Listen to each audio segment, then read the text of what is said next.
Forgot my mic is muted, sorry. I'm all over the place today. So yeah, just gonna be going through Obsidian Fieldlands and Cobalt Coastlands this time around, since last time I figured that I needed to pace myself a little bit better with regards to that. So figured I may as well just have a look-see through all the stuff here, see if I can find anything a little bit more interesting, which so far, nothing of note, unfortunately. I think for now this is probably going to be the best we're going to get, though thinking about it, nah, this is still too bright. Ah well. So yeah, I did a fair bit of grinding off stream just to get ourselves a little bit extra leveled up, so now we're working with this. Which, actually thinking about it, I want to check real quick Porygon 2, because I think I may have actually completed the Dex entry, so finally I can remember to evolve him this time around. Hip hip hooray. So, yep. Done all the Thunderbolts and recovers I need to do, so let's get out that dubious disc. I have waited all game to do this. Alright, let's install Bonzi Buddy. That would probably be a good name for him actually when he evolves, because I have yet to actually nickname Porygon 2 this time around.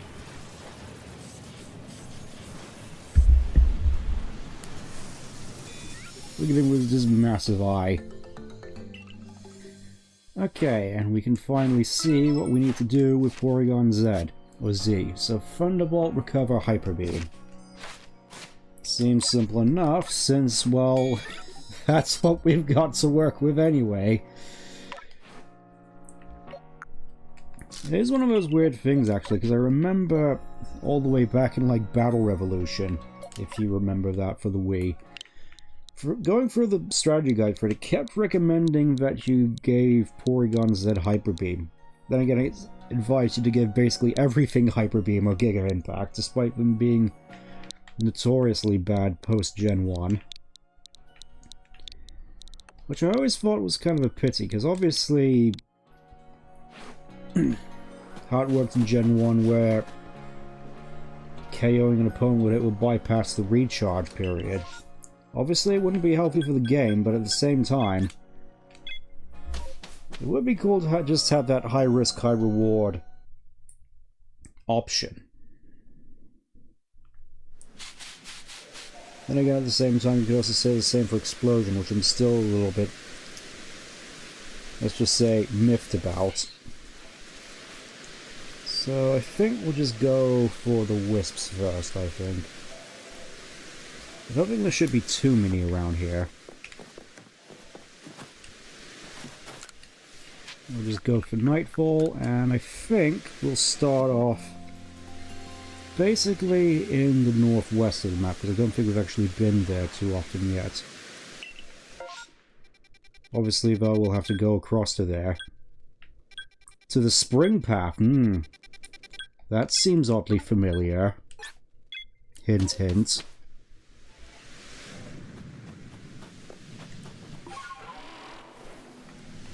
Still bugs me to no end that there's just an invisible wall here. I mean, I get it, so you don't just fall off and go into the fire and die, but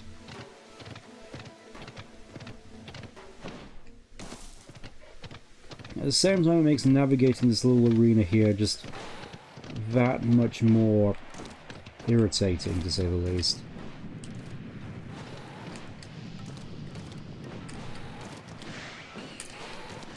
Trying to get... There we go. I was trying to summon Braviary, but he was just... Like, even here, just going past all Vista's invisible walls. I'm guessing you need Sneasler in order to access this Ninetales. You know what, let's see what this Ninetales is all about. I don't think we've actually caught one yet. Hi. Imagine if that actually does it. Oh, no way! Oh, yeah! Now that's what I'd like to see. Anyways, I'm gonna head over to the northwest. It really just reminds me of that one Rhyperior I ran into back when I first played this game. It was Alpha Rhyperior, like, level 70, and I just thought, oh, you know, I'll just blindly throw, I think it was either an Ultra or a Gigaton ball at it, and I just figured, yeah, you know, if it doesn't work, I can just run away, and, I nailed it. And we get 2 for 2. Oh, that's a shame. But we can see at the very least how strong this fellow is. 61, okay, we're actually kind of level pegging.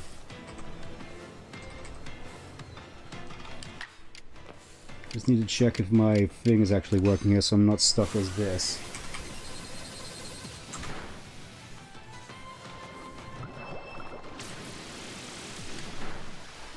Okay, that's a little bit more damage than I was... Oh, I forgot Hyper... Oh. This might have been a mistake. Then again, I do have Shadow Ball. Then again, I do have Shadow Ball. There we go, that's better. And a crit as well. Ah.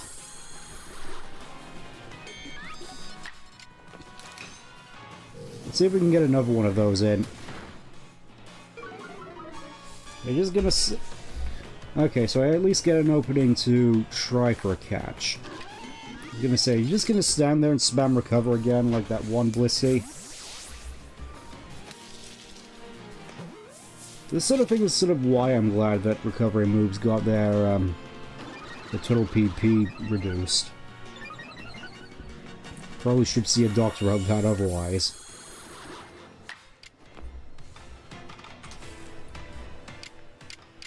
Let's go for another Hyper Beam. I said let's go for another Hyper Beam.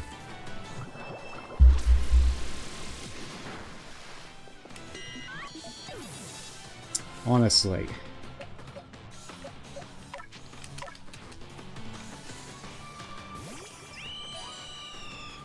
Okay, so... Looks like the model at least sort of works okay. I think maybe the play here might actually just be to stun it. I can at the very least check to see if I actually have the means to stun it, so... Yeah, okay, just throw mud.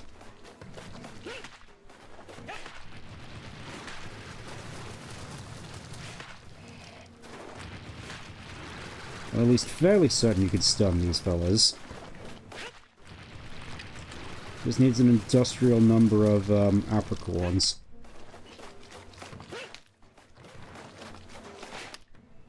Why are you running? Yes. I think I've run out of stuff. Okay. I'm just gonna go. You take care, Gastrodon. It's kind of weird. I feel I should like Gastrodon a fair bit more. You know, endearing, gooey little fella who is just one of those Pokemon that you feel shouldn't be as strong as it is, but mostly gets by due to its insane utility for most of the time. Like, obviously, Gastrodon has Storm Drain. Another Pokemon that really comes to mind in that respect is Murkrow. At least in early Gen 9 competitive, since it was the only one with Prankster Tailwind. Wow, 12 wins to go through, huh? Feels like we're gonna be here for a bit. Over the very least, out here, they should be easy to spot. I didn't realize there was a whole path through here. Wow.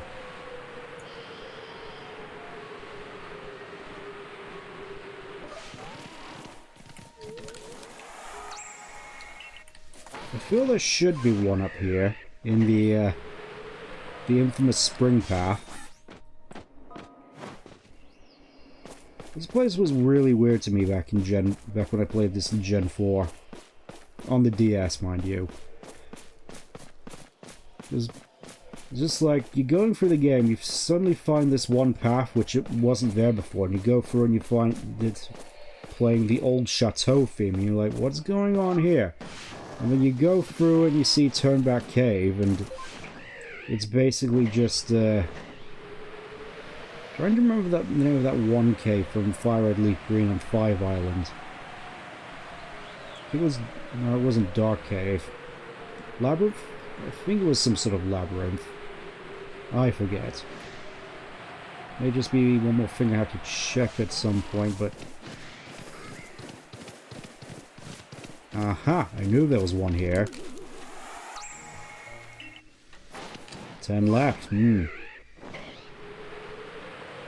I can actually see it here, over there as well. Wow. For some reason I'm not used to being able to see this. I guess I just take the draw distance again a little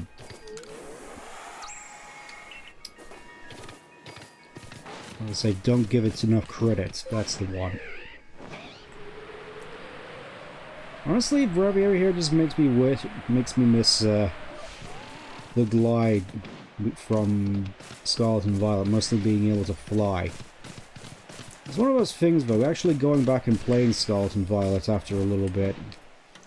It's definitely been a while, but going back and playing it, despite obviously being unfinished, I did find myself surprisingly having a decent enough time with it, even if it was just another series of grinding up Vaporeon the stats in order to beat the latest Terra raid.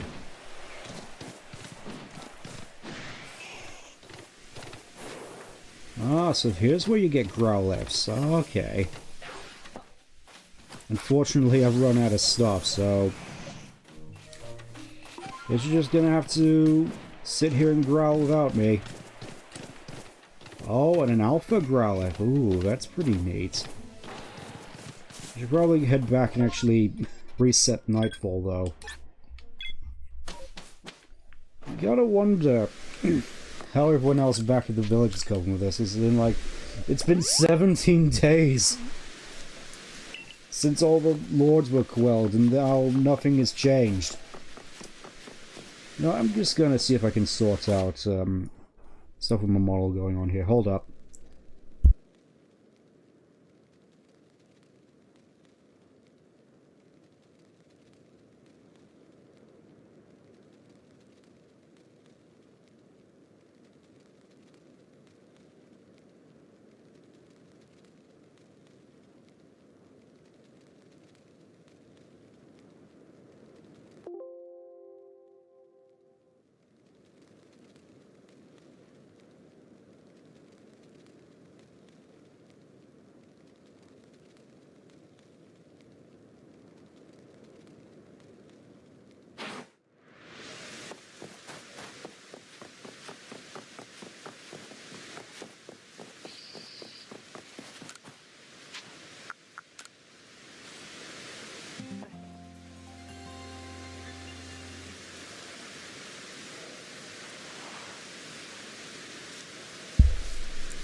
I can remember that my mic is still muted, yes. We get 17 days. I keep harping on about this. Really, it's just one of those magic moments of JRPG storytelling where this... you can tell a major story beat is about to happen, but because the player decided to go into all the side content first, the actual story itself just sort of stops, and the world-ending event inevitably doesn't happen until the player actually decides to go and do something about it. This is one of those... it really is just one of those things that I couldn't help but notice all the way back in when I first played Mystery Dungeon Blue Rescue Team with... The main one was Sky Tower. You know, it's got this instance where the whole world is going to be destroyed by this big meteor, and the whole world is depending on you, but I know, you can just get around to it eventually. You do basically any dungeon you want. Do any mission you want, grind all the way to max rank before you complete the story, even though it'll take you forever. The meteor's not going to fall until you decide to actually go there and progress the story.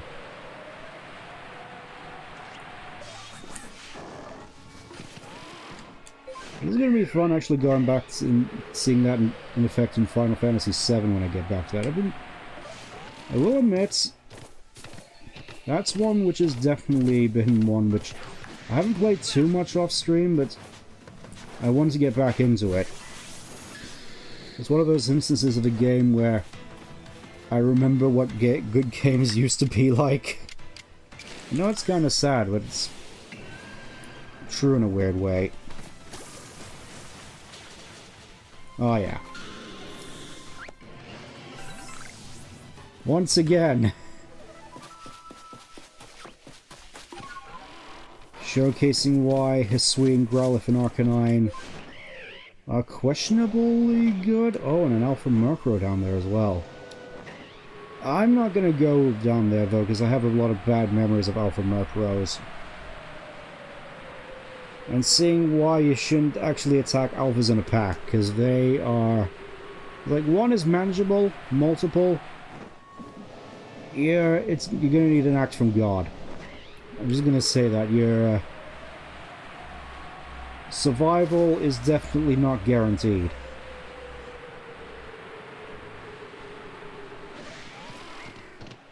I've been thinking as well, actually, more about this Legend Zard, which is coming out. Eventually. We still haven't seen any gameplay of it as of me recording this, but it has led me, and I'm sure many people, to wonder what the starters for Legend Zard are going to be. But I feel the best option to go with would likely just be starters which historically have not exactly been all that great, which has sort of been the case with all three starters in this game. Like, Samurott is generally considered the worst of the water starters, mostly just because of its stat distribution, just generally being not very good at any one particular thing, just being not even a particularly good mixed attacker like Greninja, because like, at least Greninja has the speed to sort of make it work. The speed and the utility. Meanwhile, Samurai is just sort of left having to mostly decide between attack and special attack, mostly just because it doesn't have the speed.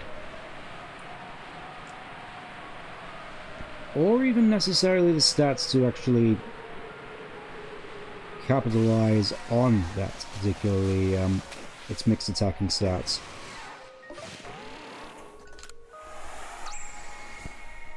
So you're just sort of left with something which is generally not all that great at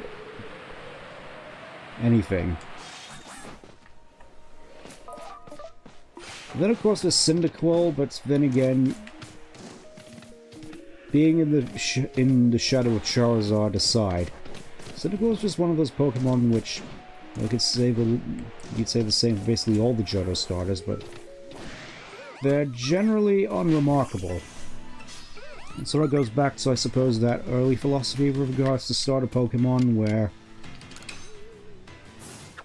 obviously they had the stats and wherewithal to actually get the job done, but they weren't great to the point where you were necessarily missing out on much if you didn't choose them. Like, you had extra options for other Pokemon to replace them. Like, if you got Venusaur, if you didn't get Venusaur, you can get Executor or Victory Bell.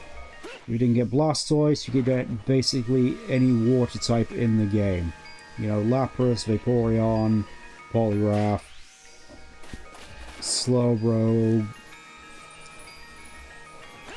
Basically, you had a lot of options, and if you didn't choose Charizard, well, technically you could go with Arcanine, but then again, in Gen 1 Fire wasn't all that good anyway, so you weren't missing out on much, which,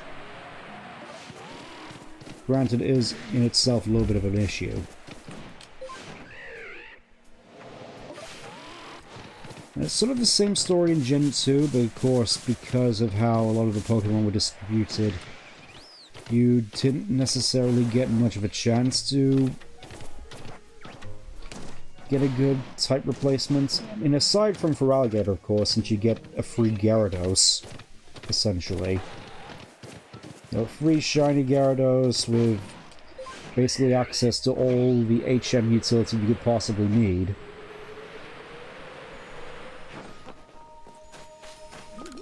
I didn't realize I was one this close to the camp.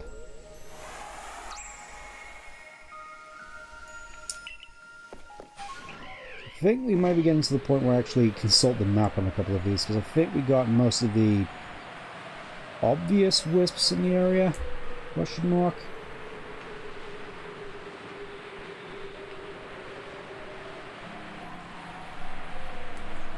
But yeah, if there was one Pokemon that I would like to see in Legend Za, and actually get either a new regional variant or even better, a Mega Evolution.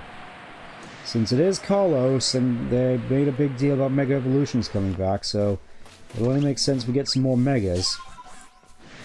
I do kind of want Mega Meganium, because A, the name is amazing. You know, just Mega is great. And secondly, because obviously Meganium has historically been the worst starter of all time. Aside from maybe Pikachu. If you really want to argue that. I mean, Yellow Pikachu especially, since you didn't really have access to Light Ball or any of this, or anything of the sort.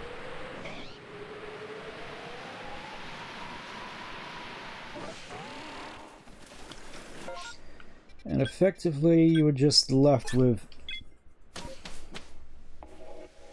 a Pokemon with arguably the worst typing of all three starters. Because, I'm going to be honest, Grass type really does get the short end of the stick most of the time. With just how many weaknesses it has. I mean, some of them do make sense. Fire, Poison, Bug, Ice, etc. But the one that I never personally got was Flying. I mean, obviously, Flying type having that extra type advantage over Grass is good for Flying, but at the same time, Flying is generally considered one of, to my knowledge, one of the best attacking types, especially if Salamence was anything to go off of.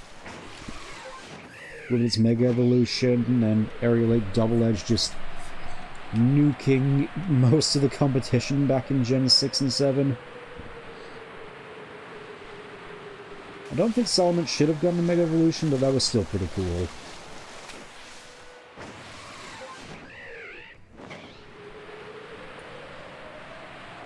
That aside, I do feel that there's... I've already mentioned this. There's certain types which I feel could do with a little bit of a rework. You know, just adding a couple more resistances or weaknesses just to help balance them out a little bit more. Like, a good example, which I think a lot of people agree with, is the fact that ice should be super effective against water. Given that if you freeze water, it becomes more ice, essentially.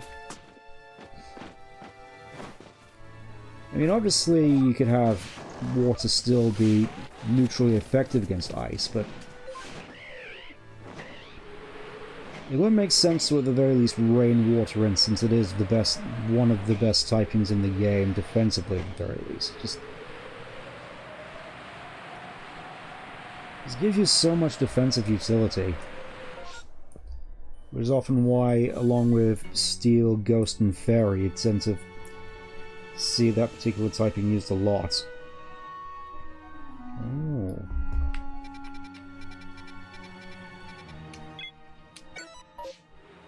Yeah, I'm starting to consult the map a little bit now, so I can actually get these all done and dusted real quick. Heck, if we actually get all these done fast enough, I might actually be able to do the Crimson Islands. Then again, there was also that one quest back in the city which I forgot to pick up. Because I'm silly like that. Okay, so nothing here. Just going through the list, seeing what I've missed.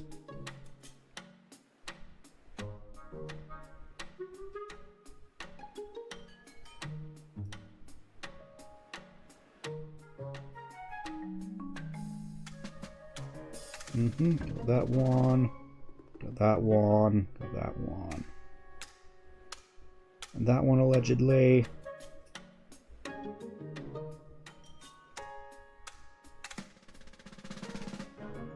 I think I got that one. All the way over here.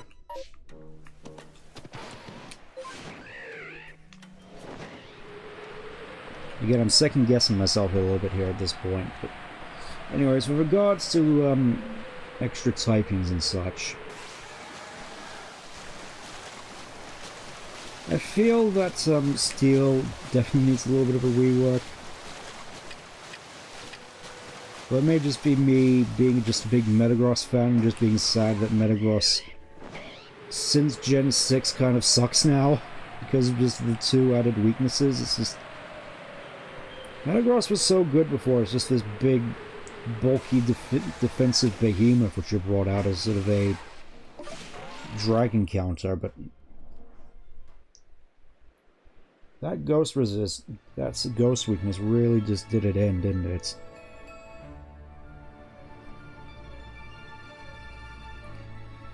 Might be some more on the islands. Let me just check.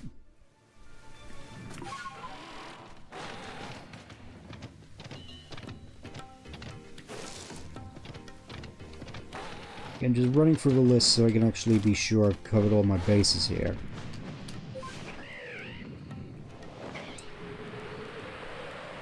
I suppose for one thing, I'm not entirely certain as to whether fighting should actually be effective against Steel. It does sort of make sense for Rock and such, but I feel if anything, it makes more sense for fighting to be super effective against Grass than it does against Steel. I know I said Grass has too many weaknesses, but fighting would make sense as being strong against Grass, because of course you have... just going off of the logic that you have those particular sort of martial artists who can chop a board in half, as in a wooden board. I mean, they obviously do the same with bricks, which is, I'm guessing, why it's super effective against rock, but... By that logic, fighting being super effective against Grass would also make sense because of wood. Though whether or not Grass can actually do with a fighting weakness is, I suppose in that sense it would definitely need at least something else.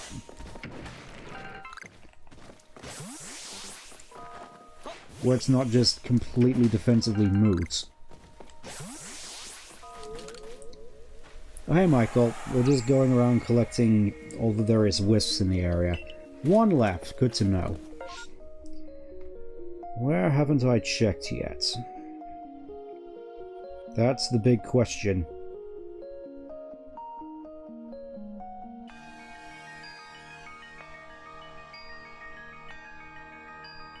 I think I got that one, got that one.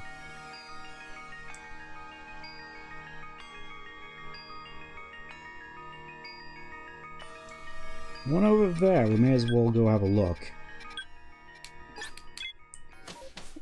In any case, I was, again, just musing about all the various type weaknesses slash advantages which could potentially be reworked, question mark, and I was mulling about potential Steel weaknesses, because I suppose if you gave made fighting strong against grass, then logically steel would also be super effective against grass because you have swords and such. But again, that would basically end up making grass type the worst type in the game because of just how many weaknesses it has. That would likely just make it even worse than ice in that respect. And grass is supposed to be a more, I suppose, supportive, bulky typing with a lot of self-sustain. Grass really does need something, doesn't it?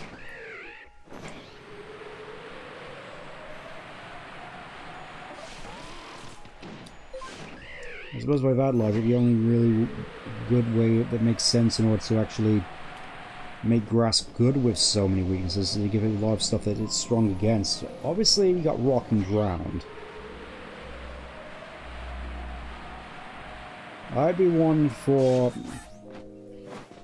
possibly removing the water weakness from rock so it actually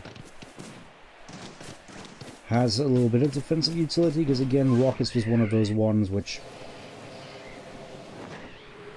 despite being billed as a defensive typing, is not a defensive typing at all, because especially in Gen 1, considering all the rock types aside from Aerodactyl were also ground types, so they just took the good boy. I'm sure there's plenty of good boys in this game, I think you'll have to be a little bit more specific.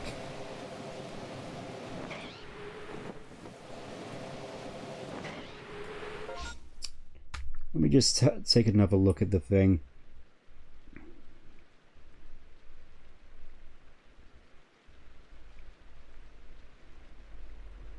We got that one. There might be one in the middle of the thing. Lake, maybe there. It's kind of annoying because I'm missing one.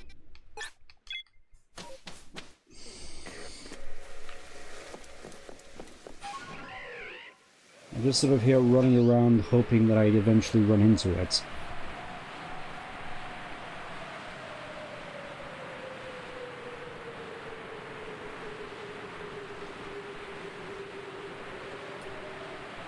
I suppose thinking back to Stardust Village and Zarvo, in terms of grass starters, obviously Meganium needs something, so Chikorita. Another one which I think would make good as a starter, at least for one which actually gets something new to work with and potentially make it good, would be Emboar. Because, my oh my, poor Emboar, just everything was really just booked against that one. Just the same typing in a row as Blaziken the King and the Great Sage equal to Heaven Infernape. Obviously it was going to just end up being compared to the two from the off. Oh, there it is. I'm not sure you can see it, but I see the purple speck over there.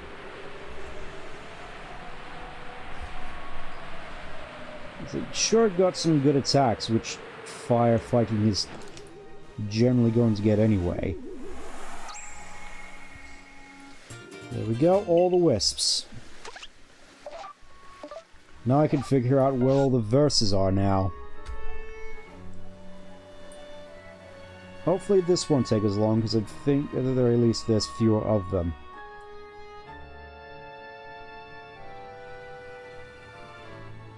So first verse is actually nearby.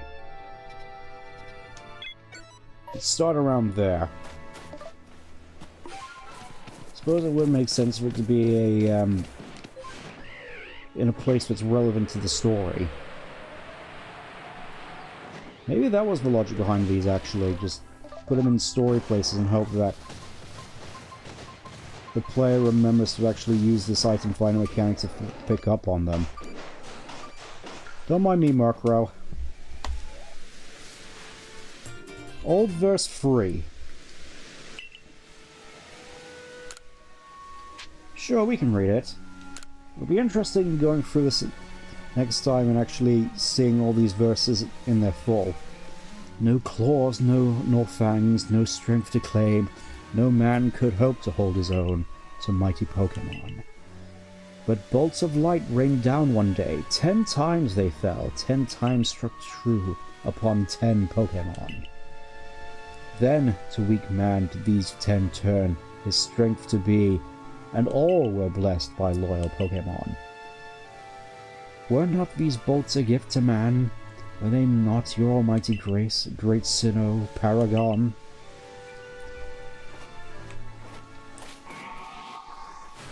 So the lore behind this game is implying that these lightning bolts which are affecting the nobles happened before, and that some great hero rose from the ashes with 10 companions to do something.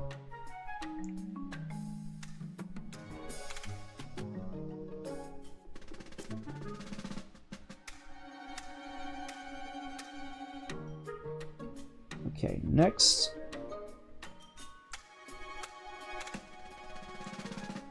Old verse number 5, over by the spring path, it looks like.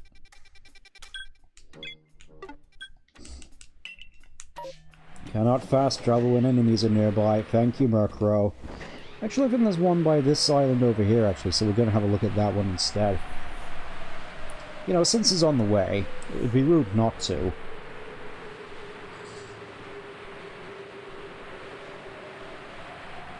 But thinking more about Embor, I guess it's supposed to generally be just this big, bulky behemoth which can generally take a lot of hits, but fire and fighting is never that great a defensive typing, mostly just... Oh, hello, Mantine. He's gone. That must be one of the most perilous alphas of them all out there, because you never know when he's going to show up.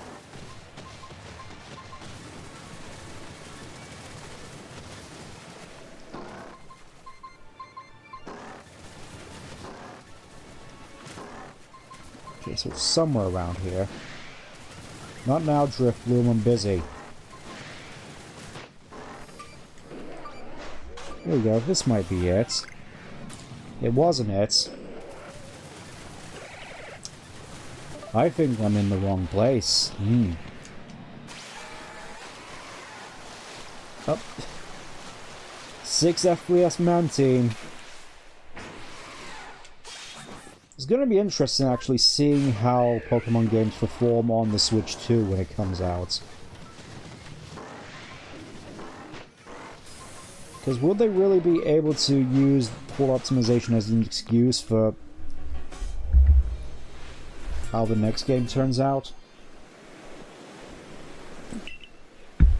Because it's obvious that if we do get Gen 10, which I very much not like, it is likely just going to be on the Switch 2, and it's going to sell a bajillion copies. 'Twas long ago he earned the name Hero. He led his retinue, 10 Pokémon, against the almighty Unknowable. In battle did his valiance proclaim at last the strength of humble humankind. The great Unknowable approved this feat, and to its domain of no place returned. To its domain of no place, the great Unknowable. Sounds either like Giratina or Arceus. I mean, Arceus would likely be involved in the story somehow. Maybe this was... Maybe I'm just understanding this whole story all wrong because I don't have all the pieces yet, but... I am thinking maybe this hero was around when Giratina, basically before Giratina was banished for his violence. His nondescript violence. Because apparently he was violent before he got thrown into the distortion world. I never really did get any clarification on what his violent acts were. It was just, he was violent, so I gotta put him in the forever box.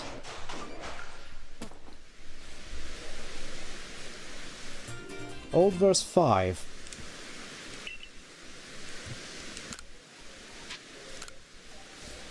Long and longer yet ago, Celestica was here. But folk and town alike both did disappear.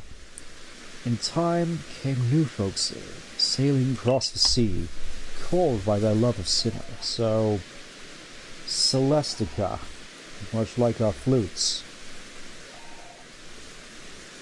I'm wondering if how this relates to Celestic Town. But different were the Sinner that each folk did hold dear, and bitter strife and angry war were always at the near. Celestica they call themselves, the name not theirs to take, yet claim it from the past they did, for tragic quarrel's sake. So once again did our name live, though all our people gone.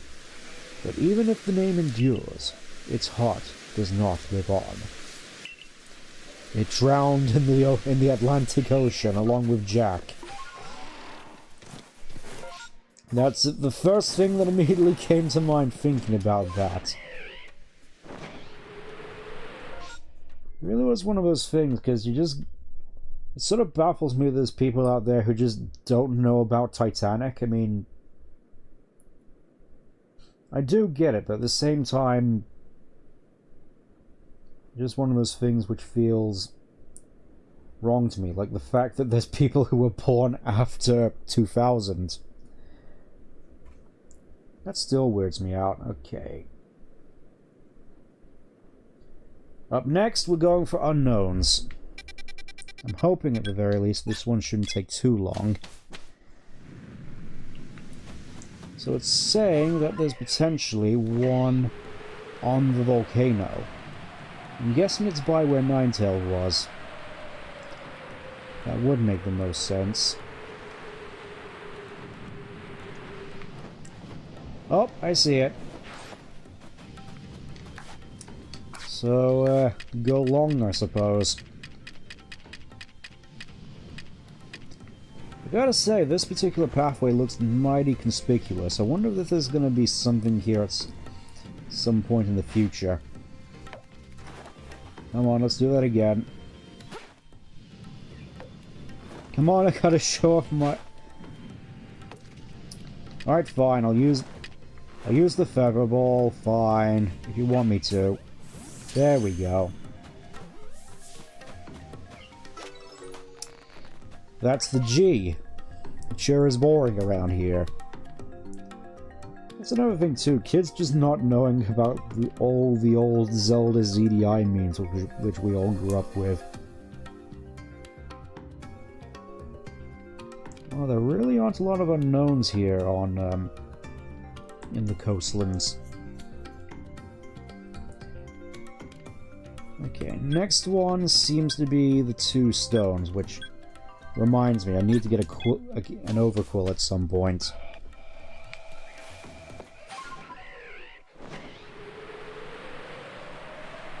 It's one of those things which I feel I've kind of messed up on, is the fact that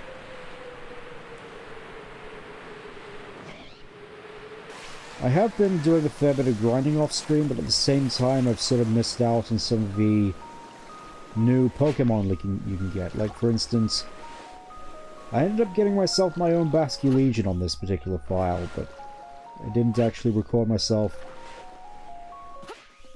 I didn't record any of the process. Why aren't you catching?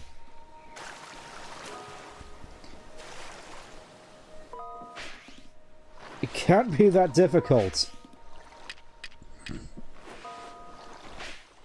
There you go. Honestly.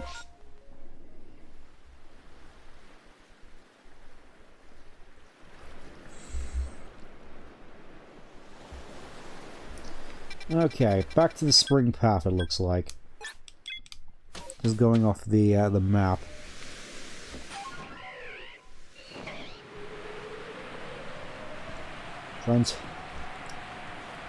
This is something that also annoys me, just losing my train of thought like this, because I had something and now I forgot. I'll probably remember it eventually, but probably a little too late. I suppose thinking about water types starters for Zar, it's kind of tricky because there's a lot of there's not necessarily any bad water types. The main one, again, was just Samurott, which mostly just came down to its stats. Even going by modern standards, where power creep has just made most of the Pokemon, in general, just obsolete. A lot of the water starters are generally just fairly solid. I mean, obviously a good choice I'd personally go with is Squirtle, but again, I'm fairly certain touching any of the Kanto starters which isn't Charizard would be borderline sacrilegious. I would say Feraligatr, not because Feraligatr is necessarily bad, more just so it's like the other Johto starters, it's generally kind of underwhelming.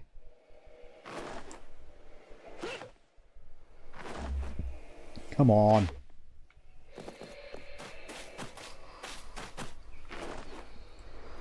It is kind of cute though, it's just sort of stuck in the tree.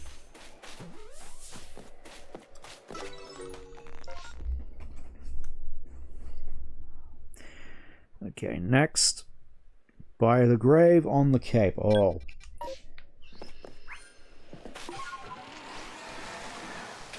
I always thought that was, I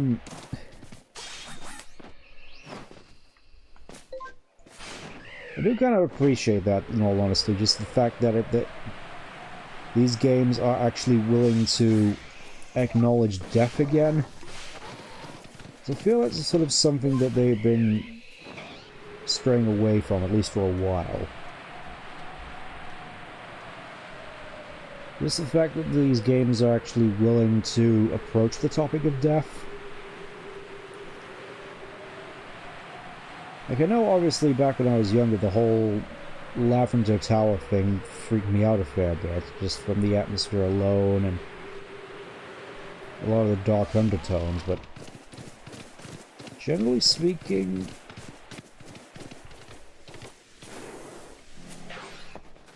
I feel ultimately it wasn't actually too terribly implemented. Now where is this particular unknown?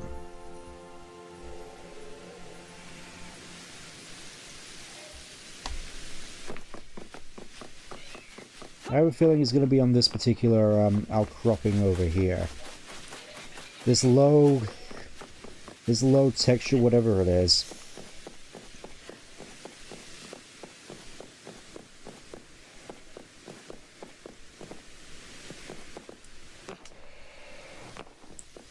Feels like it would make sense to be around here, but I feel this is going a little too far, so I'm going to go back. I'm sure I'll find it eventually. There it is. You thought you could be smart by hiding from me over there, did you?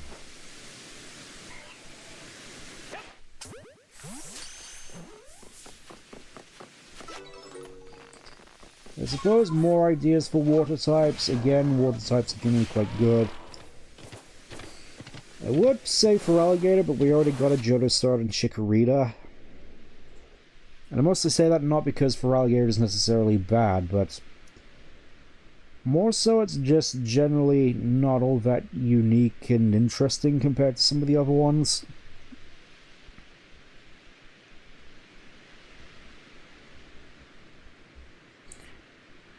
Okay, and the last one should be in a ship. Obviously I get Sheer Force, which with Life Orb and stuff like Waterfall and Ice Fang and Crunch is definitely powerful, but at the same time, if you really want a Water-type Dragon Dance user, Gyarados can just offer a whole bunch more utility. Like, with Feraligatr, all you can really do with it is Dragon Dance and Life Orb. Whereas with something like Gyarados, you can Dragon Dance, you can Choice Band, obviously with... I'm not 100% certain as to whether or not Gyarados actually gets Flip Turn, but if it does, that'll be amazing. It's like... You see how good Incineroar is with its access to stuff like Parting Shot and U-Turn, just being able to swap in and out and just constantly harass you with Intimidates. Actually, I'm gonna go check that out right now. I want to check this out for myself.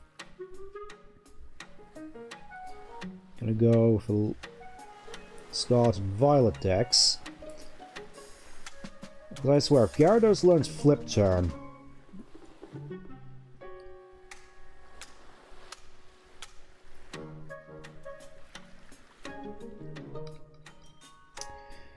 Apparently, Gyarados does not get Flip Turn, which is a shame, because, again, with utility like Thunder Wave and Taunt, honestly, I could say Gyarados could potentially rival Incineroar.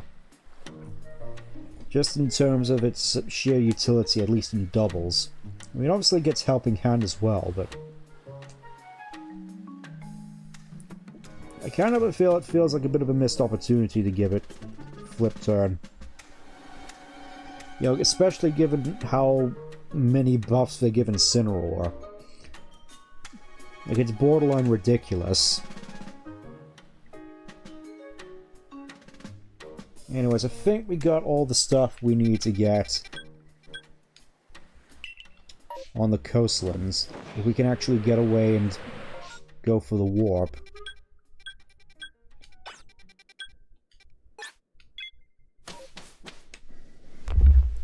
Ah.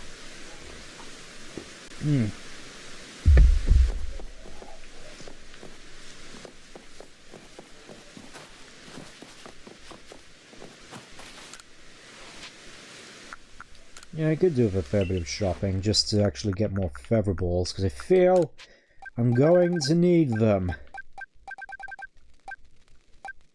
We'll go with that many. Yes, yes, whole 7 Pokemon. I am generally surprised I got that Ninetales, actually.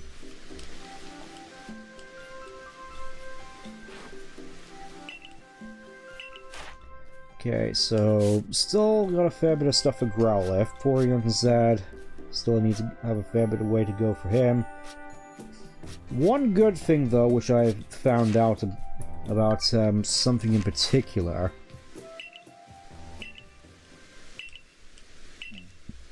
with regards to the sort of end game, is that I don't actually need to complete the Pokédex for this, as in actually complete all the entries. All I really need to do is catch them all. Just like back in the anime, which I do kind of want to watch a fair bit more of, because again, I do feel I've missed out a fair bit. Also, a whole bunch of At Home Under the Eaves. Shimeco has made itself at home under the eaves of one of the village houses. Speak to Aida, a elderly resident, to see what's up. Surprised that's the only one. Also adorable.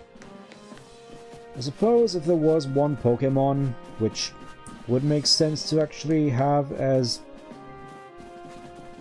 a Legend Czar starter, you know, going off of the fact that Rowlet is here, I would honestly say Sobble and the Inteleon line, since, again, compared to Rillaboom and Cinderace, is kind of underwhelming. Alright, here's my Pokédex. Look at all this stuff that I got in here. Alright. You have made progress. See if you've earned yourself a star.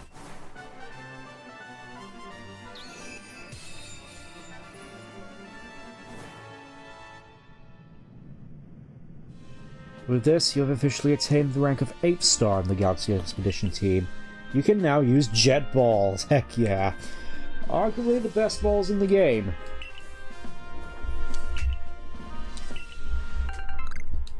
And I suppose it makes sense that Jet and Gigaton balls would be really good.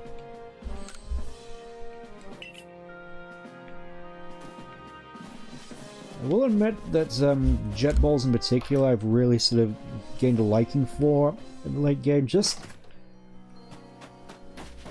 for the range alone. Just the whole Feather Ball line in general is just I'm not 100% certain about the catch rates, but I feel that for its range it should be lower. At least for balance sake, though. Then again, you know, I showed that photo of Duskull to the children of the village. They all shrieked with delight. Thanks again for helping me out with it. In fact, I'd like you to help once again, if I might. Would you take a look at this? A Turtwig. At first, it looked like a perfectly normal landscape shot, wouldn't you say? Take a closer look, you start to notice something odd about the pair of leaves there in the foreground. A conspicuous pair of leaves popping in the frame like that. I'm inclined to think they're part of some Pokemon, but I got no proof, you see. If you know a Pokemon with such leaves, could you show me to compare the photo? Obviously I know what that is, but I think that's going to be something we save for next time. Anyways, let's go see what this Chimecho is all about, just sort of hanging here. Again, literally just hanging here. You're with the survey corps, right? Chimecho's decided to nest at my house. Do you think you could help me get it to move? I mean, I could punch it. So... It made itself at home under the eaves before I even noticed. It seems mellow enough, but I'm not at ease having a Pokemon so close. I've already spoken to some Honos who be willing to let Chimecho move in with them. What I'd like you to do is have a good look at the homes and make sure they'd be a good fit for Chimecho. It's not like I can tell what Chimecho feels, so... The first one I'd like to look is the farmer's house near the fields. Can you find a nice place for Chimecho?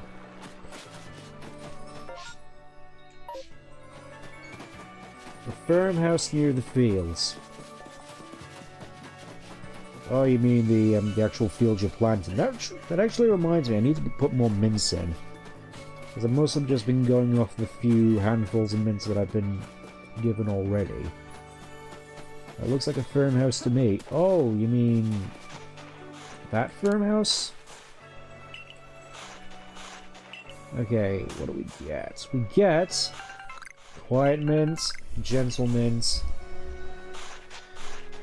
More mints, more mints. This is really the only thing that's worth actually getting at this point, I'm pretty sure.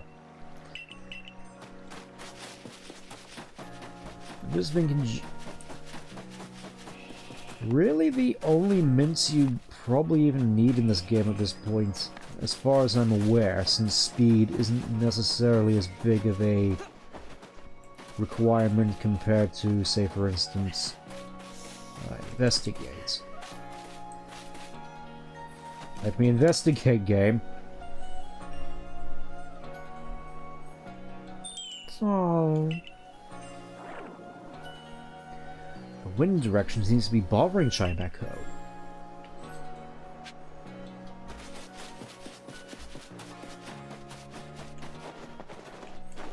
The wind grew stronger every second. Oh, hey Sonic, we were just wandering around the village trying to find a good place for this Chimecho.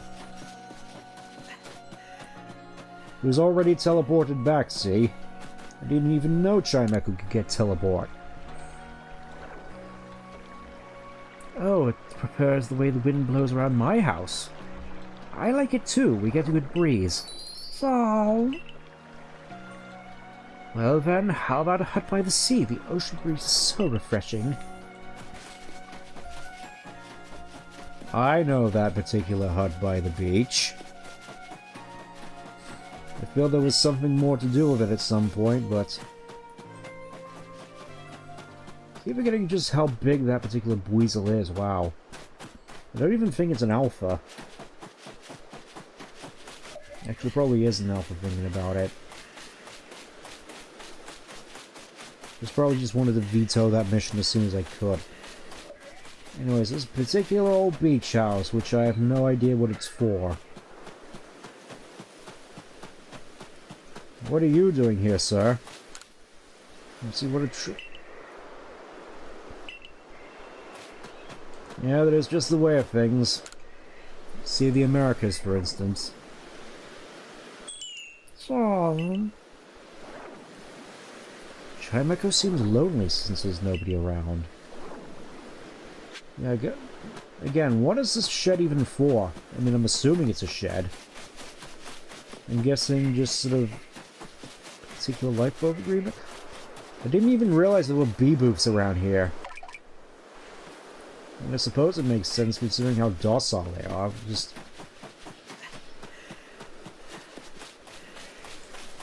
you think more people in the village would be concerned just having these gods among Pokemon just hanging around outside their doorstep.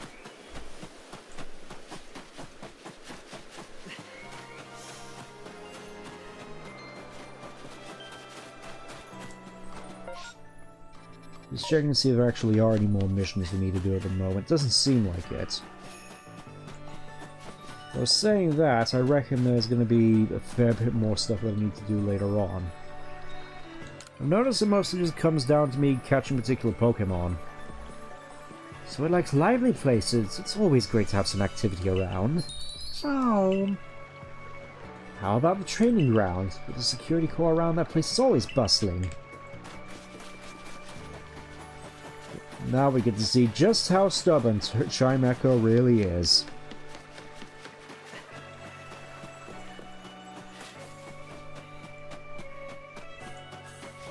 Because I have a feeling that it's not going to appreciate the collateral damage, let's say.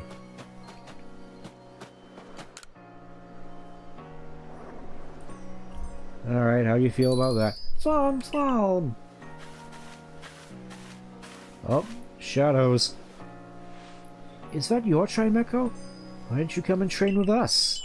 Fall?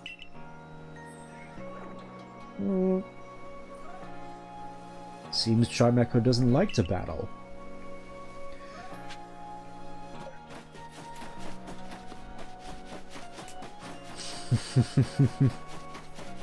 Chimecho doesn't like fighting, you moron! He wanted to be with you, his father!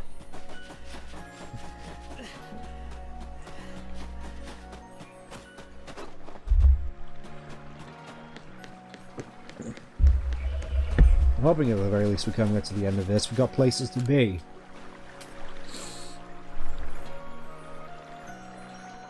I guess it's only natural that some Pokemon don't like fighting. I'm sorry to scare you, Chimecho. Oh, is it telling me not to worry about it? How about next door to me then? It's hardly different from all of my place. I just had a chat with my neighbors and they said they'd be fine with Chimecho hanging around. Only one way to find out.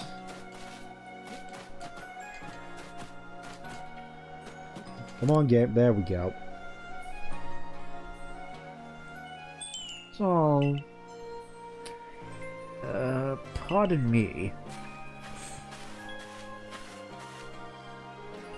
I know I just sent you chasing around looking for a good home for Chimecho, but I think I'd like it to stay with me after all. Thanks a whole bunch. Glad to be of service. You'd really helped me understand Chimecho a lot better, and I think we can actually live together now. It just dawned on me that hearing its adorable cry coming from underneath the eaves is part of my routine now. So, you're going to live with me from now on, aren't you, Chimecho? Pulls out knife. Thank you for all your help. I'm glad this village has the Survey Corps. Glad to be of service. I suppose that does also remind me of some shows I've been going back and watching recently, sort of in the recent wake of... I'm just gonna come out and say it, the passing of Star Wars and Doctor Who. Two series which I used to like, but again, like most people, have been unhappy with the direction both series have taken, per se, and just gone back and watched other shows instead. Mostly just the 70s series of Hitchhiker's Guide to the Galaxy, after that whole thing at the start of the FF7 playthrough. As well as some of the earlier seasons of Red Dwarf, since I remember enjoying those a fair bit, and well, not all the episodes of that in particular were the strongest. There were definitely some episodes which were stronger and weaker than others, but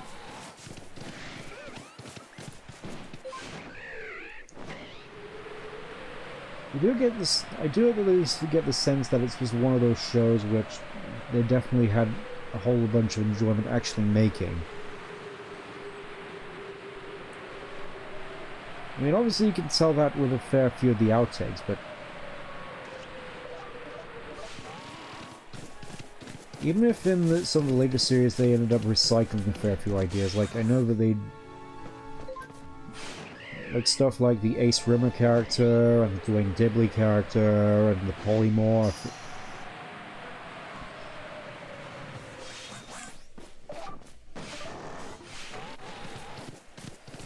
It may have just been me, but it didn't necessarily feel as though they did it just because, oh, those were popular with the fans, so we'll just do it again and see what happens. More so just, at the very least, I get the sense they legitimately enjoyed a lot of the stuff they did and just wanted to do it again. At least that's the feel I get from it. Could be wrong, obviously. Could have sworn there was an actual whisper in here somewhere. I have to speed this up by actually looking at the map. I'm fairly certain there's a fair few over here, so I think we're actually going to start the Grand Street Arena and go head around the east. First though, I'm fairly certain there's some stuff around here. Oh! Oh, I remember you. I remember in the book there being something about a unknown the Grand Tree.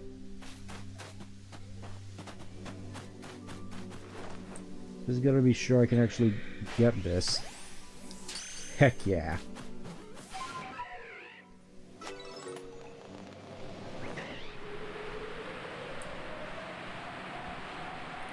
That's what I'm talking about. That's what I've been waiting for.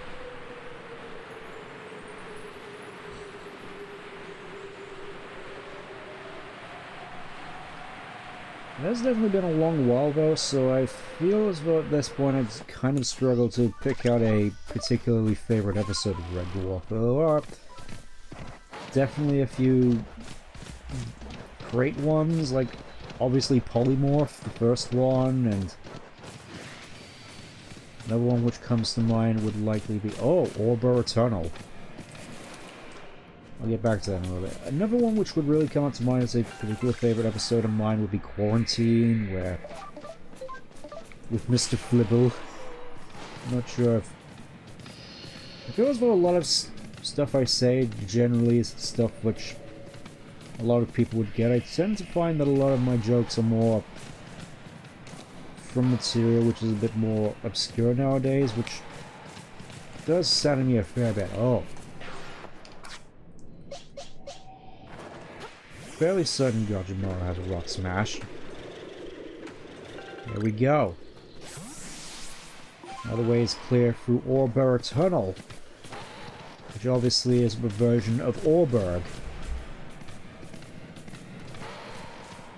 I feel as though this particular area just covers just a whole bunch of the western side of the... I suppose southern west side of the Sinnoh map. Like, obviously you got Ramanas Island with Pal Park. You got the Sand Gem Flats, which Sand Gem Town shows up, and to the south of that you have Lake Verity and the shoreline, which eventually becomes Twin Leaf Town. It feels super weird there's basically no reference to Twin Leaf Town at all in this. Fairly certain there's an unknown on this island. I remember that at the very least. Or at least I remember there being something on this island. Oh! You thought you were being clever, weren't you?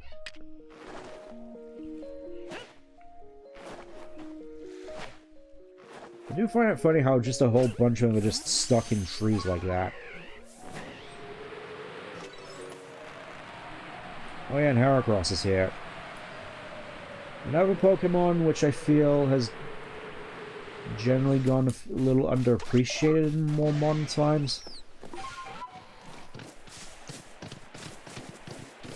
I feel that's sort of the benefit of actually going back to these older, the older Pokemon games, because you actually get to appreciate a lot of the older ones a fair bit more before the power creep made them obsolete. Like, I never thought I'd live in a world where Garchomp was considered underused. I know it tends to rag on a lot about competitive, despite not actually being a competitive player per se, but I do still find it generally interesting to look into, sort of get a general idea as to how the game's played and designed.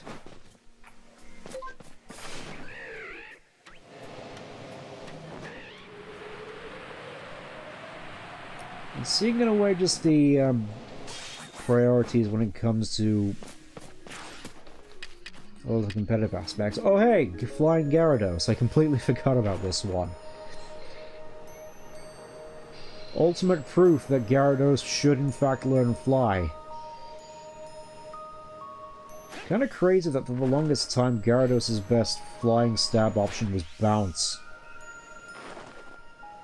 I mean, Bounce is fine, but it's just literally just a worse version of Fly, from what I remember. Less powerful, less accuracy. You basically just only get Bounce if you can't learn Fly. Which was the case with Gyarados back in Gen 4, because I remember that, I think specifically you need to get, like, a Magikarp through the Pokewalker. I remember using that all the time back in school. Just grinding to try and get all these items and Pokemon with unique moves, like I remember getting a Kangaskhan with Scrappy at one point. Can you please get over here, you're burning Nightlight.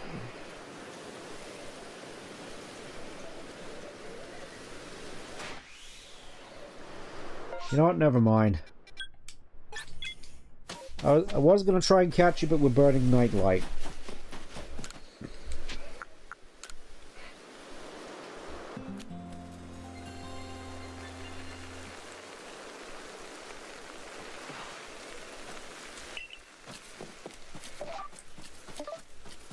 I keep thinking that the rain should have some effect on the spawns in some of these areas, but so far I haven't really noticed.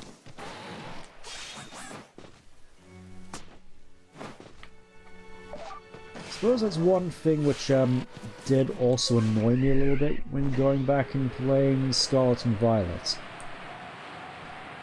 It's just the control scheme.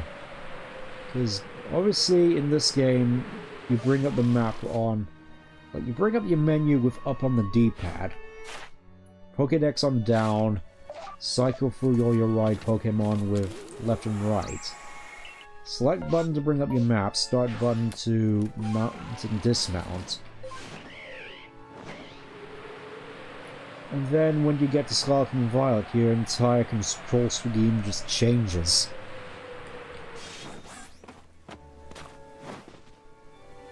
So going back to going back to Scarlet and Violet and this as well, really just giving me a whole bunch of whiplash with the controls.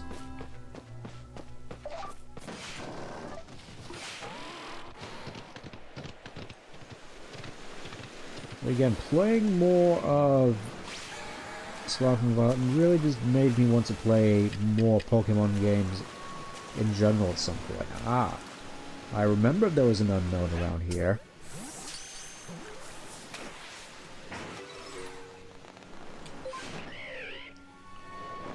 Also Alpha Blissey. That's just an interesting one to have there. I'm also fairly certain there should also be something around here as well. At this point I kind of want to check out Lake Verity, because I remember there just being a whole bunch of stuff up on the ridges above it.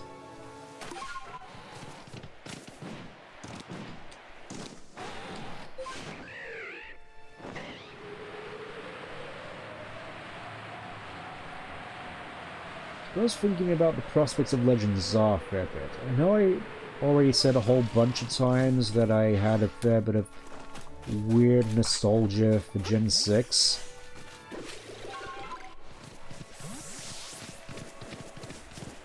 I mean, despite X and Y being arguably some of the weaker entries in the series, though I've heard some people say that Sun and Moon are worse, which, to me at least, who hasn't actually played Sun and Moon basically since launch, with Ultra Sun and Ultra Moon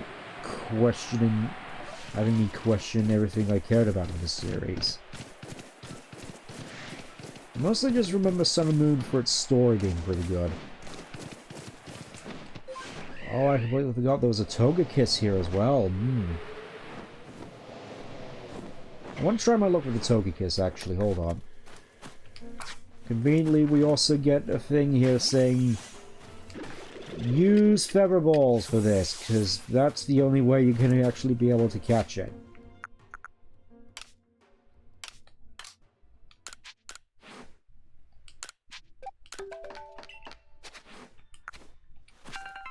Just going to see if I can craft some more feather balls here to grab me a little bit of a better chance.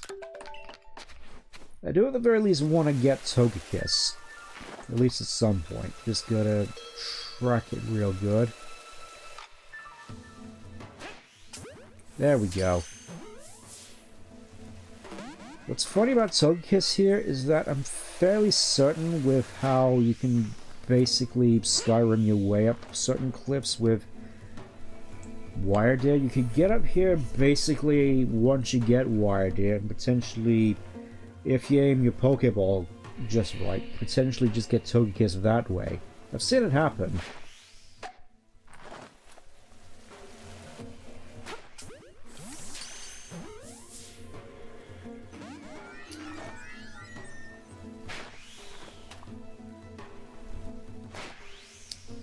I just gotta wait for it to actually come around again. That's my thing, actually. I just can't help but get greedy with some of these. Patience. I suppose thinking more about what Pokemon games I want to play in the future. I have been meaning to get around to doing a Nuzlocke at some point.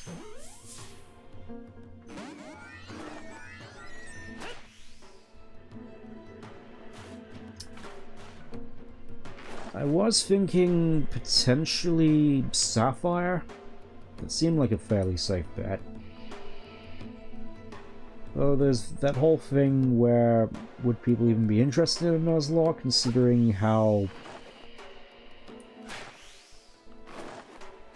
sort of metagames most Nuzlockes have become now, with, you know, all these super hardcore rules. You got, you know, hardcore Nuzlocke, randomizer, set levels, only one type, only one Pokemon.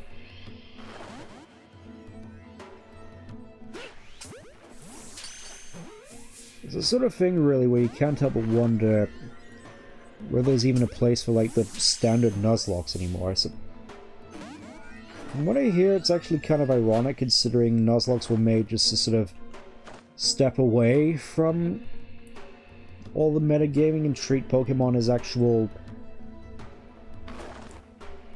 things you care about, as opposed to just being tools to complete just a means to an end, which, with regards to hardcore Nuzlocke, is ironically what they all became anyway. Can you please get in the Finally got Togekiss.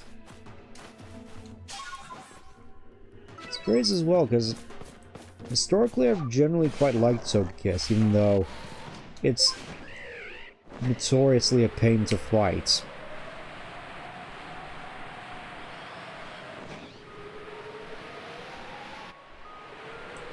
I can't remember whether I've actually got all the wisps here.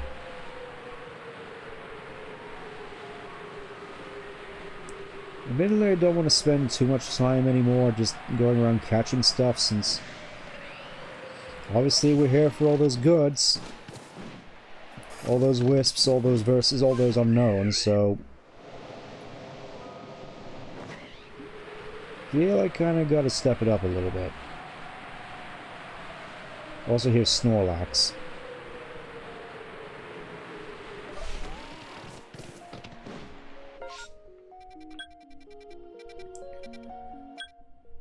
Trying to remember more places where wisps could actually be. I think maybe Ramanas Island could be a good shout.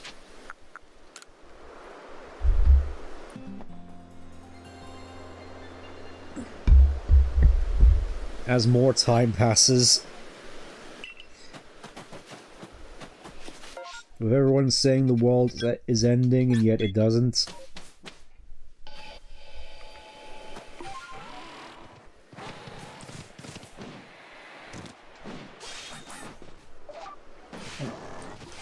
I'm 90% certain I already got the wisp bitten by Alpha Lopunny. I may have to go back and check there though, so we'll probably do so once we've checked out Ramanas Island. I'm fairly certain I also got all the wisps here as well, since I had to do all those side quests here.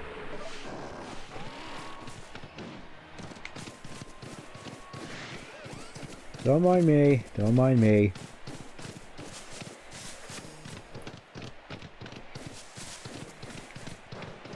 Doesn't seem like there's anything here, so I guess we'll just head on over here. Oh, so it turns out I didn't get this one.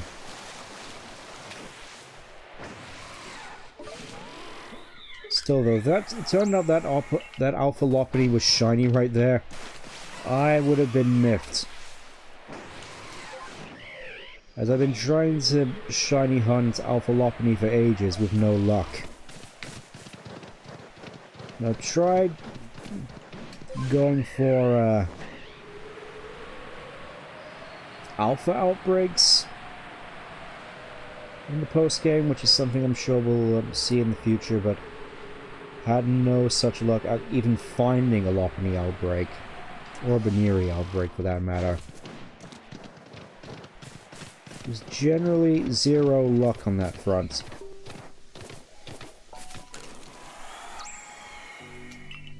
Okay, 4 left.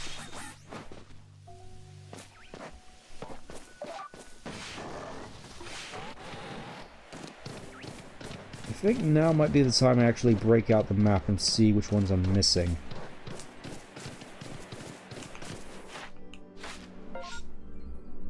As I said, I wanted to speed this up.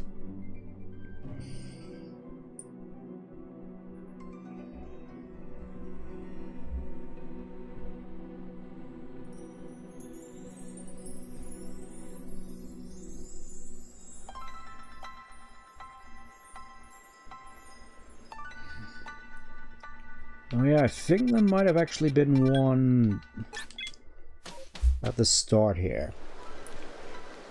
I may have already gotten this one. It was the one which was just on that big rock. This one right here, I think. Yeah, I think I just managed to jump all my way up there. Eventually.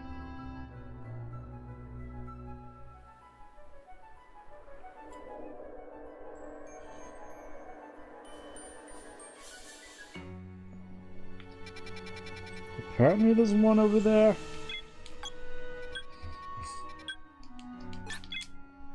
I feel as though Grueling Grove is another reference to something, though. Obviously thinking this is basically just north and west of the Eternal Forest. It's kind of weird that the Eternal Forest actually got bigger. Like, obviously compare the Heartwood over there, which, well, definitely big. With a massive tree in the middle, which, honestly, I would definitely have liked to see in a Diamond Pearl remake, just as a just generally cool sort of set piece. Like, look how big this tree is. You know, just sort of like in With some of the set pieces in Gen 5, like all the bridges. With how big all the bridges were back in Gen 5, like the Castelia bridge, that one bridge which you meet Cresselia on when you're trying to get to White Forest.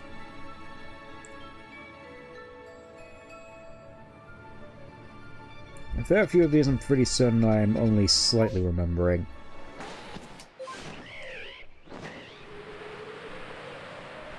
Oh, there's one.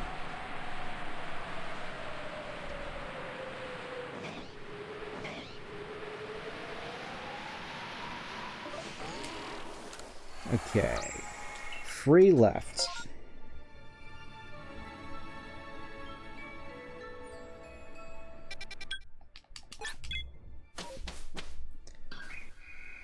Again, just sort of consulting the map here. I think it's saying that there's one over here.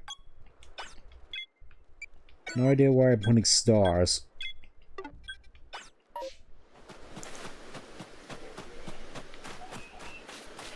That's something else I never really got about these games, just all the stamps. I mean, some of them make sense, like here's one where a monster is, here's one where some resources are, but generic ones like the stars, never got what you'd actually use those for. I'm sure they have some use to someone, it's just I never really found it myself.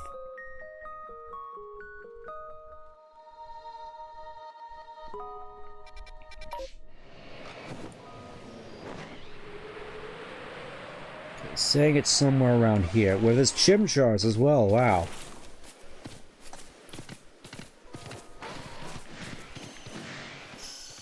Didn't even realize you could find chimchars out this far. I always just thought they were sort of confined to Ramenas.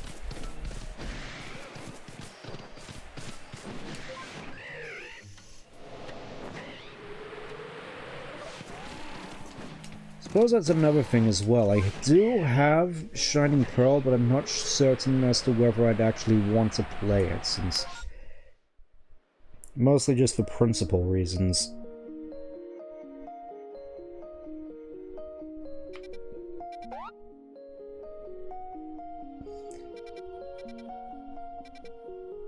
So stating possibly there?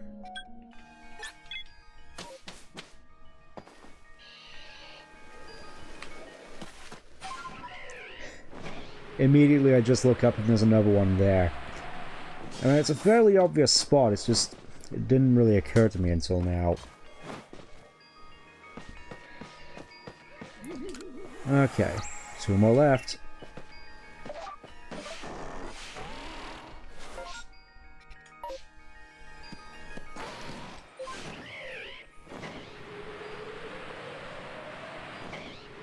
Oh, there was one over here as well. That just leaves one more. Floating around somewhere. Touch. That cannot be healthy to just ingest spirits like that. Like, you don't know where those have been. Those could give you heartburn or something worse. Okay, I think I got that one.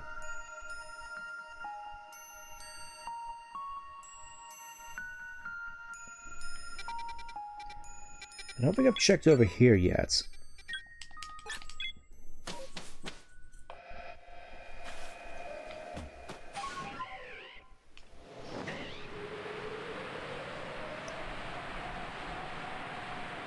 I suppose, actually... oh, there it is. I was gonna say, one thing which obviously this game doesn't have, which I'm kind of curious about, is abilities. Whether Zah will have them, and...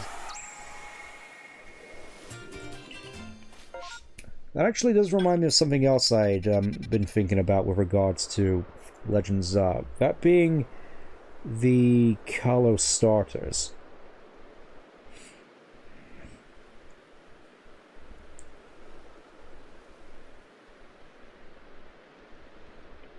Obviously, Greninja basically got all the favoritism, being one of the best starters and basically just being the only starter you'd ever pick for X and Y ever. I mean, Chestnut is basically the second worst starter in the game, and Delphox doesn't really have anything to make it stand out, so I guess by default, Greninja just sort of became the perfect son.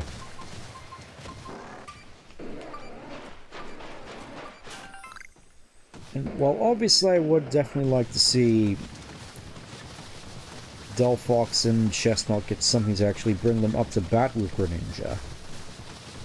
One thing that I feel would definitely be interesting to see, even though this clearly won't happen because of something which happened in Scarlet and Violet. I keep getting all these names mixed up.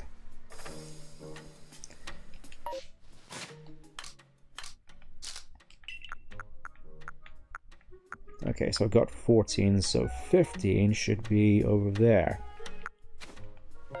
We're doing verses next.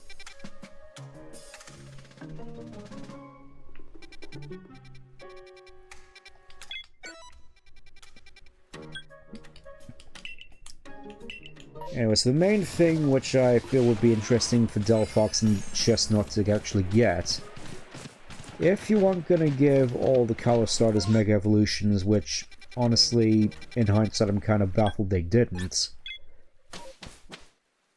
is basically just give Delphox and Chestnut their own version of Battle Bond. I mean, obviously they won't, considering they removed it from Greninja and just replaced it with basically just a slightly better version of Moxie. Which is a shame, because Ash Greninja was generally considered one of the cooler Pokemon in the game. One of the cooler transformations at the very least, considering how he was represented in the anime. It's basically just, oh wait, we forgot that Greninja doesn't have a Mega Evolution, quick think of something.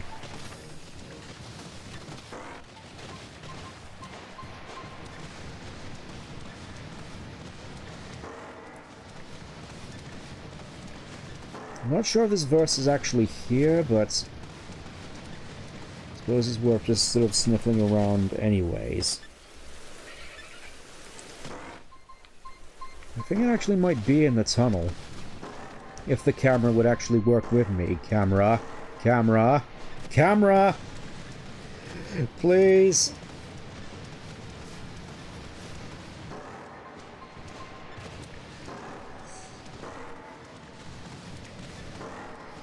It's like it's pointing all the way over here and then it just stops.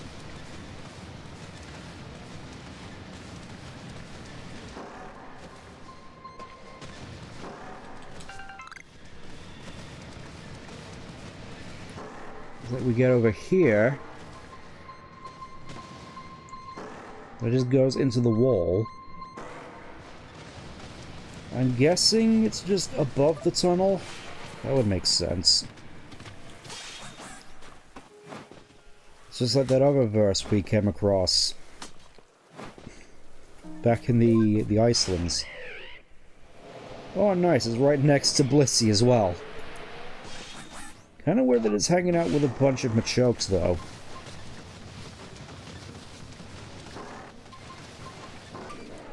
Don't mind me, Blissey.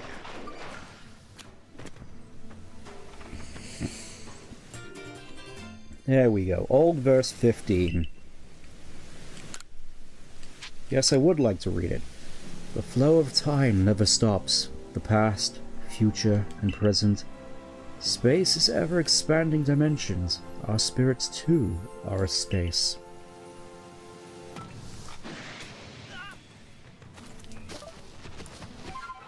I feel as though I've heard that in regular Diamond and Pearl just constantly.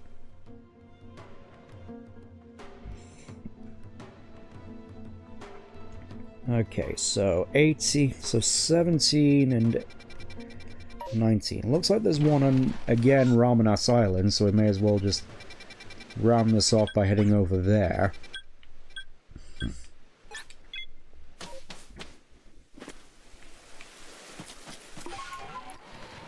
And then finally there's one at the Floral Gardens, which I don't think we'll actually be getting to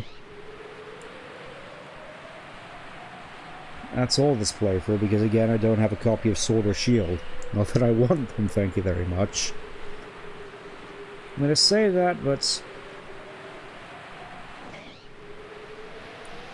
I suppose a part of me is at least somewhat curious to see how Sword and Shield are, though obviously they have their reputation of being not very good.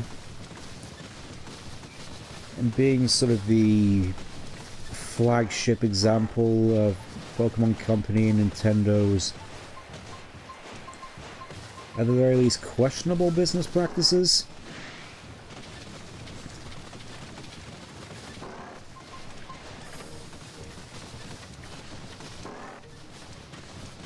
There's obviously, there's a whole 2-version thing, which I'm sure a lot of people have said is an outdated medium. But just the fact that they give you 2 different versions of DLC to go along with it as well, that's just... How far are they willing to take this in order to just maximize profits? Okay, number 17. Once there was a god of the field, and once there was a god of spring. Upon his sweet winds it wheeled, and brought life to every growing thing. Where will you go when you are not here? I asked one day to the god of spring. No answer would give me clear, but I still have an inkling. There is no great dark truth untold, it is simply does not like the cold. Does not like the cold. I'm guessing it's referring to Shaman? Since obviously it's well associated with flowers, and its sky form obviously doesn't take well to the cold, which I never really got, to be honest. It's like, that's a whole big thing. They made that a whole big deal with Shaman's sky form, about the fact that it reverts when it's frozen. I mean, yeah, it's obviously has a 4 times weakness to ice, but it just seems like this weirdly specific detail which I never got. I'm guessing it's something to do with the particular flowers which the Gracedias are based off of, which the name of which doesn't come to mind at the moment, but obviously I'm sure that it's a great reference which I'm obviously not getting. Beautifly, do you mind? I'm busy here. Actually, let me just check if I even have it at the moment, because I already might have gotten it. 17, 19.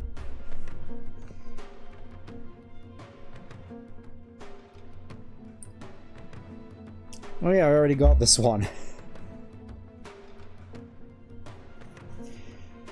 So that would just leave all the verses in the Mylons left, which we're obviously not doing this time around. So let's have a look at unknowns, which we still need to get. We already got the one on the tree. We already got the one on the waterfall.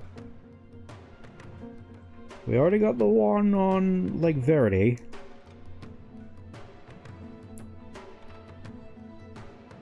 And, oh, there's actually one at the dam I need to get.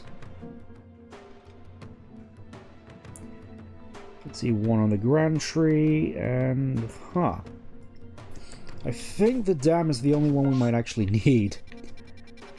I actually went through this somewhat efficiently, wow. That's a big surprise on my account. Alright, go away, Beautifly. I know someday you'll find a means of actually being good, but it's not today. I suppose that's another thing that really comes to mind as well. An issue that I've noticed ever since Gen 3, actually, of just sort of Pokemon which are somewhat redundant, or at least the same renditions of already existing Pokemon. Like, obviously, you got the resident rat, you got the resident bird, you got the resident bugs. Obvious ones being example, the Wormpole line compared to the Caterpie and Metapod line. Starly, Staravia, Tailo, and Swellow when compared to Pidgey. Rattata and Zigzagoon. Well, you could also throw Sentret in there as well. It's weird. Even in Gen 2, it kind of feels as though they tried to at least make them a little bit more, I suppose, stand out, distinct. They tried to make them more distinct compared to just Rattata and Pidgey again. Because of course you got the Longy Boy. Alright, let's see what we got left in terms of unknowns. Because we may be getting up to the last couple of them, so... We have F, which is in... Oh. I missed that one off from Coronet Highlands. That's kind of awkward. I suppose that's just the map looking too similar to the Mylands, though. So, J, K, that's in the Mylands. Oh, M, that's in the Mylands. And V is in the Mylands. So all I really have left to get at this moment is F, which is atop Coronet Highlands. It's kind of an awkward one, but at least now I can go back and rectify my mistake. Also, I think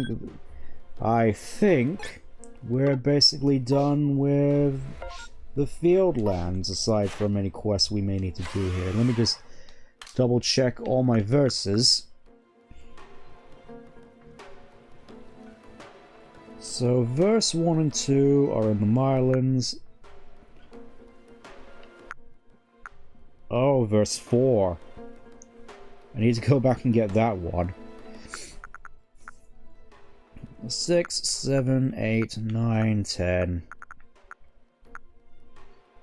11, that's the one we can't get until later in the game. 13 is in the Mylands. 16, 17, 18, 19, 20. So we just have to go back to the coastlands again, because I forgot that one particular thing. And then up to the Highlands, in which case we can finally wrap up. A little bit early, but we at least managed to accomplish everything which I wanted to set out to do.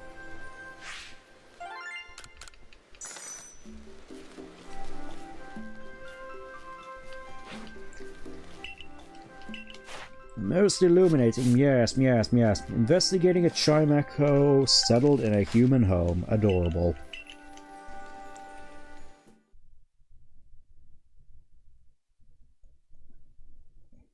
Anyways, I want to go back to Firespit Island real quick, just to rectify this one mistake I made.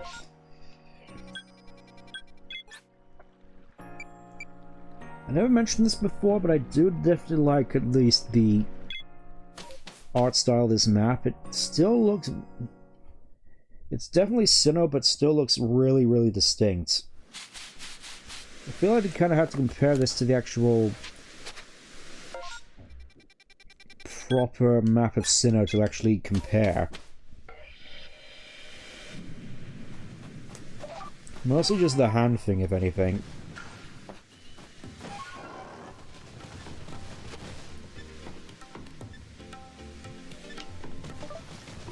Okay, that's in a fairly easy spot to get to. Kinda surprised I missed that one out. It seems so easy to spot. Anyways, yeah, it's all the way down here.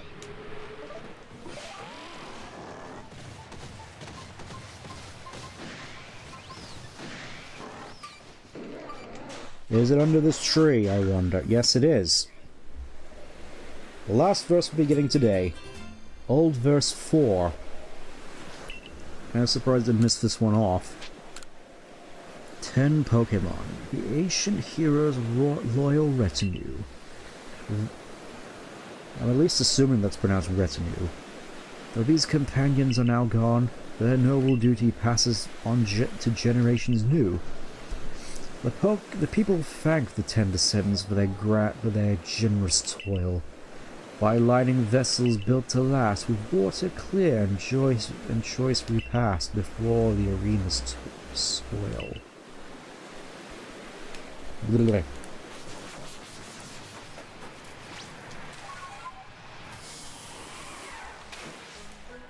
Okay, so that's that done.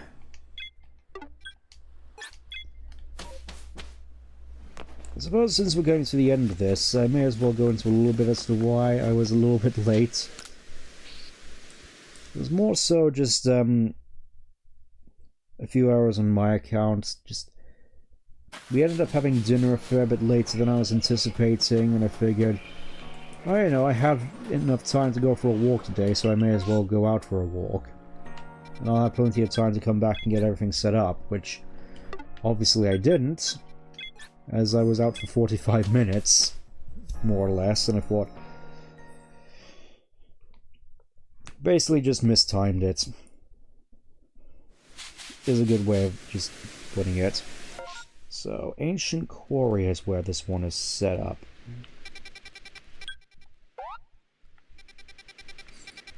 Which thankfully is relatively nearby.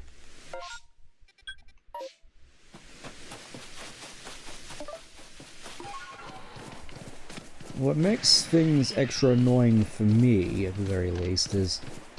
I mentioned last time about potentially getting back into just having a nice relaxing bike ride around my area, just one of those things which I generally, enjoy as a kid. Getting a little bit more back into that with this fancy new bike we've gotten, but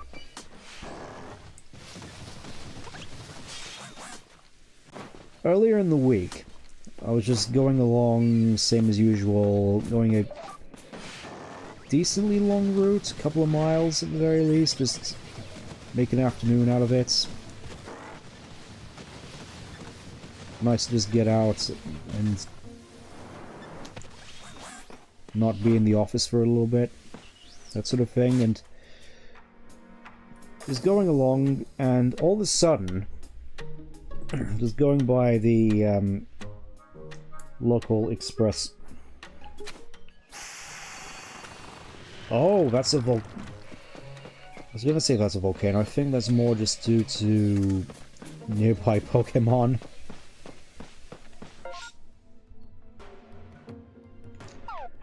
Okay, it is up there.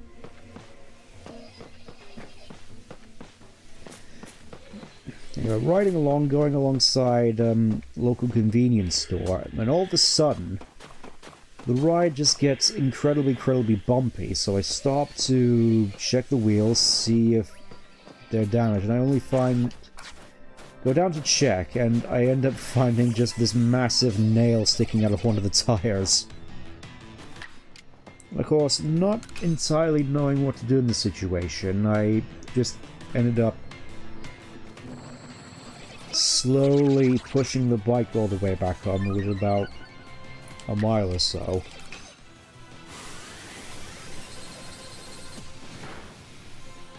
Sort of knackered one of my arms in the affair. And going to actually check the nail and get it done. Get it out of the tire and check the damage. It turned out the nail in question was like an inch thick, an inch long. This massive nail just piercing all the way through my tire's inner tube. And somehow it ended up, the inner tube also ended up getting a puncture on the opposite side of where the puncture happened. No idea how that happened. So we've just been trying to get the inner tube fixed. But at this point it's more just the case of if it takes any more serious damage we'll have to get a replacement. And the tire as well, it did end up getting a pretty big hole in it, so hoping no damage occurs on that particular part of the tire. Just crossing fingers if anything.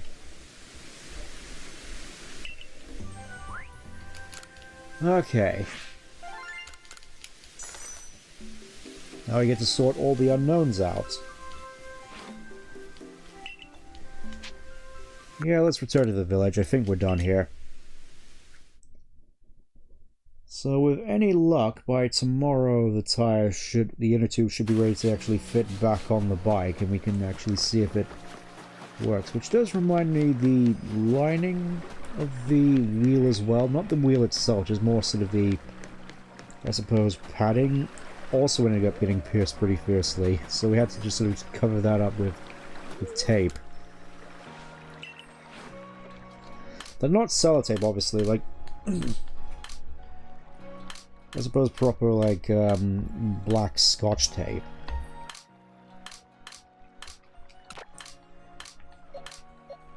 Just to sort of smooth it out so it doesn't damage the inner tube any more than it already has. I gotta say though, actually looking in to see the wheel where it went in, it was surprisingly vicious. I'm kind of surprised that the wheel itself wasn't damaged in the process.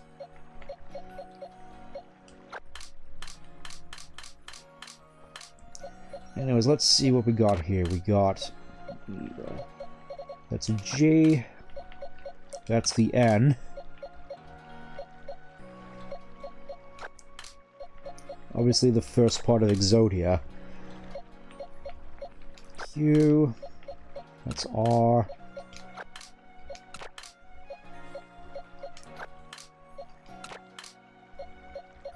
Fairly certain this is always F. I always sort of get confused about that one. As well as this one, actually. What is this?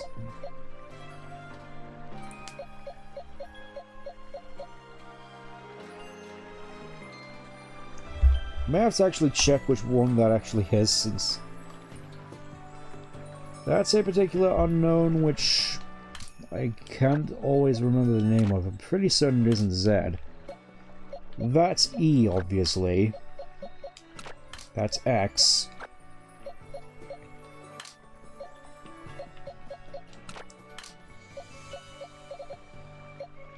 Fairly certain that's Z. We actually get to check the Pokédex for this.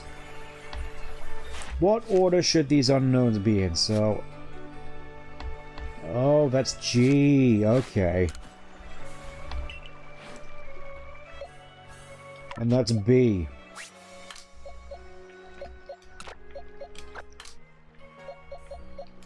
Okay, that makes sense.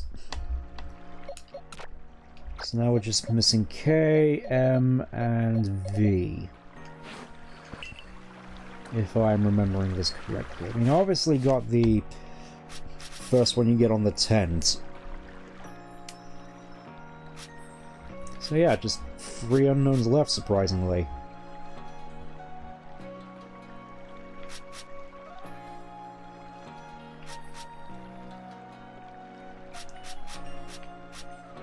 The left eye atop of the village. I'm kind of surprised I actually got that one, to be honest. I suppose, depending on where you're standing, it's a little easier to get. Anyways. I've basically done so far everything that I wanted to do, so next time we're gonna be wrapping up this whole thing, which does remind me, actually, let's go and actually get our rewards for our troubles. As we only have a handful of wisps to get so far at this moment, so...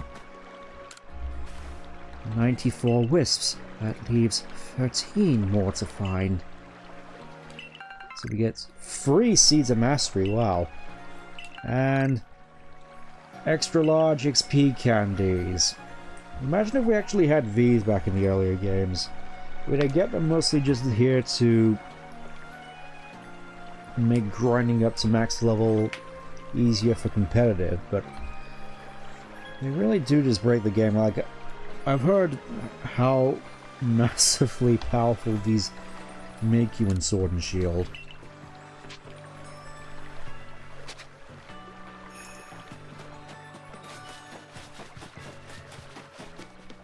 Kind of a shame you can't really find any means of keeping track of the wisps outside of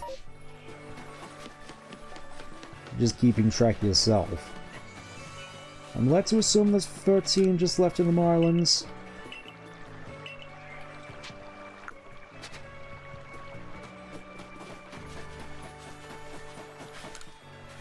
Would be nice if there's actually any indication of such. Yeah, but all the wisps and Jubilee... Oh. See, in Fieldlands, 13... Okay, so they're all in the Marlins. So that's where we're headed next to round off this whole saga. And then, hopefully, finally, we'll be able to see what lies ahead for all of us. And come to, hopefully, reach the end game.